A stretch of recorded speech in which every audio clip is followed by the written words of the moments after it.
Okay, before we start this week's ups and downs, I would be remiss if I didn't take this opening segment to send out my thoughts to Ric Flair and Ric Flair's family. I think if you're any kind of wrestling fan right now, Ric Flair had something to do with it, even if it wasn't directly. So Ric Flair, I'm thinking of you, man. You got this. Keep kicking ass. However, can you believe it? We're here. We're only days away from the hottest event of the summer, and that is SummerSlam. And don't worry about the fact it's going to have about 6,722 matches and go on for about 45 years. It's exciting. It's SummerSlam. All that matters now, though, is whether or not the go-home show of Raw for SummerSlam was any good, and we do that by going through everything and giving things ups and downs like we're crazy people. So let's do that.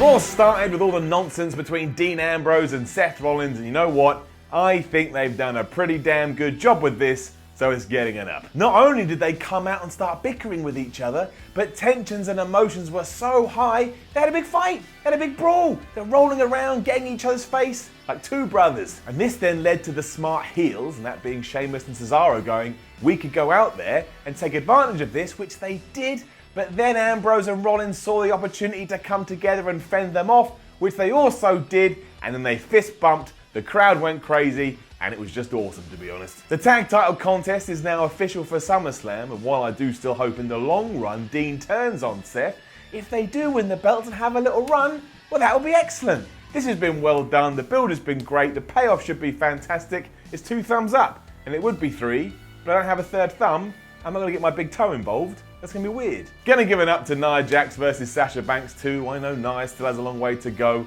but the match was fine. It was the right result because Banks wins, and she now goes on to SummerSlam to face Alexa Bliss. So what else can I say?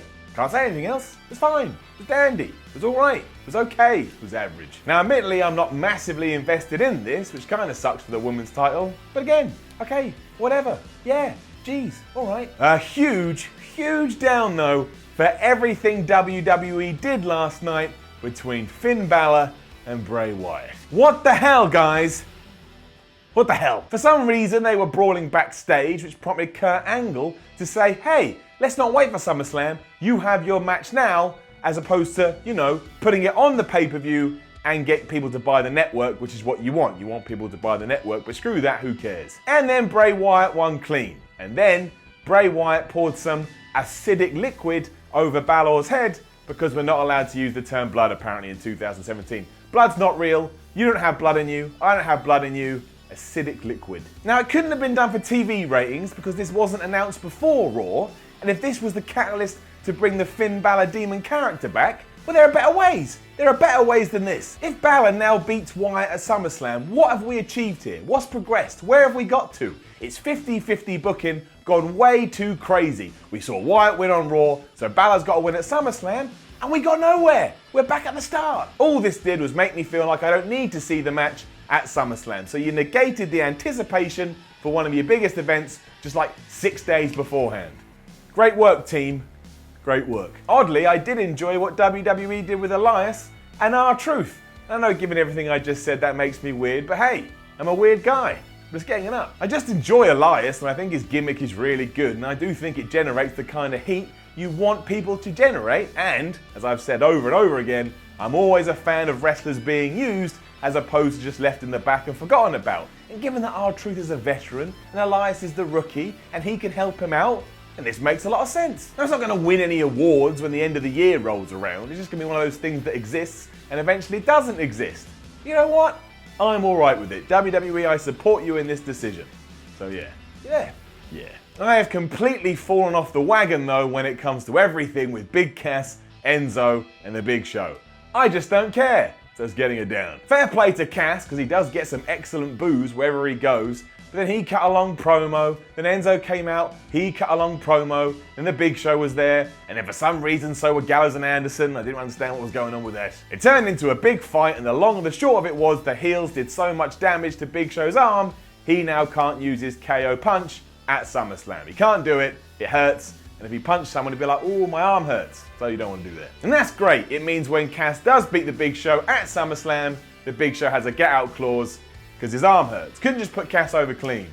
Can't do that. Why would we want to do that? Which brings us to another down, because again, What the hell, WWE? What the hell? On Raw, randomly, Neville lost the Cruiserweight title to Tozawa. Down. I'm guessing this happened because the match was planned for the pay-per-view, and then somebody backstage realized, guys, we've already got 7,222 matches planned. How on earth are we going to get the Cruiserweight title on there? So they decided to hotshot it instead and do it on Raw. So unless they do a rematch there, which again would be as stupid as the Balor Wyatt stuff, why did we do this out of nowhere on Raw? Why didn't we promote it beforehand? Why didn't we try to make it mean something, especially because you were taking a belt off a man that's not only held the division and carried it for the last few months, but is also awesome? Why are we doing this? Why? And admittedly, all the celebrations afterwards with Titus and Apollo Crews were hilarious, and I am happy that Tozawa is getting a push. But make it mean something. Don't just give it away like it's some kid's birthday party. I don't even know what that means. Who gives away a kid's birthday party? Just don't do it. It just seems so short-sighted to me, and I don't understand. It's like physics. I don't understand. Then Mickie James beat Emma and no one cared. Down. And then what followed this was even more madness, and it wasn't necessarily bad, but I did find it weird, and it was like too weird, and I can't give too weird an up unless I was entertained by it.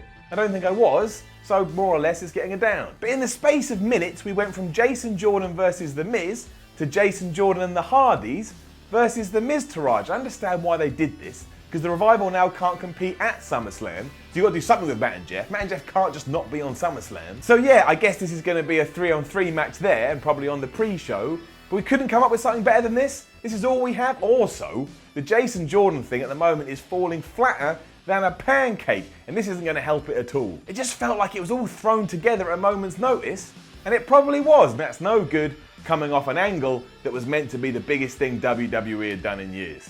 It's not good, friends. It's not good. In many ways, none of this mattered though, because the closing segment of Raw was so good, it made me smile inside, and as we know, that's where smiling is most important. So of course it's getting a massive up, and it did feature Brock Lesnar and Paul Heyman coming out there, running their mouths, and then each of his opponents slowly coming out one by one. But not only did Heyman cut an amazing promo, but Brock looked like a psychopath. Joe came out and he was intense as he always is. Roman was Roman, and then finally Braun arrived and he started whooping ass. This did eventually culminate in a big pull-apart brawl between Lesnar and Strowman. I love it when WWE does that. They know how to do pull-apart brawls, and this just got me so excited for that main event, which means it worked. There's those thumbs again, no toes. I cannot wait for this fatal four-way, and to be honest with you, I don't even care who wins. I'd rather it wasn't Roman, just because I don't think Roman's in that place at the moment. But anybody else? That'd be fantastic. And even it is Reigns. All right, as long as it delivers, this is going to be the best main event for a big show in ages. It's been built wonderfully, this. I am ready. My whole body is ready. Raw was a weird show, no doubt, though, and a lot of things that happened I just don't think I'll ever be able to explain. But if that main event is as good as I want it to be, I think a lot of that will be negated, to be honest. We won't care, because we'll go away from SummerSlam feeling like, yeah, that was a damn good show. If the main event is good, more often than not, you think the show is good. Now, don't forget to leave a comment below and let us know what you thought about last night's Raw. Like, share, and subscribe. Head on over to whatculture.com and read the ups and downs articles for even more opinions. Then go on Twitter, @WhatCultureWWE. Give them a follow. My name is Simon from What Culture, and just go enjoy yourself today. Enjoy yourself. Life is a crazy roller coaster. We never know where it's going to take us, so we may as well be happy and enjoy it for what it is. I'll see you soon.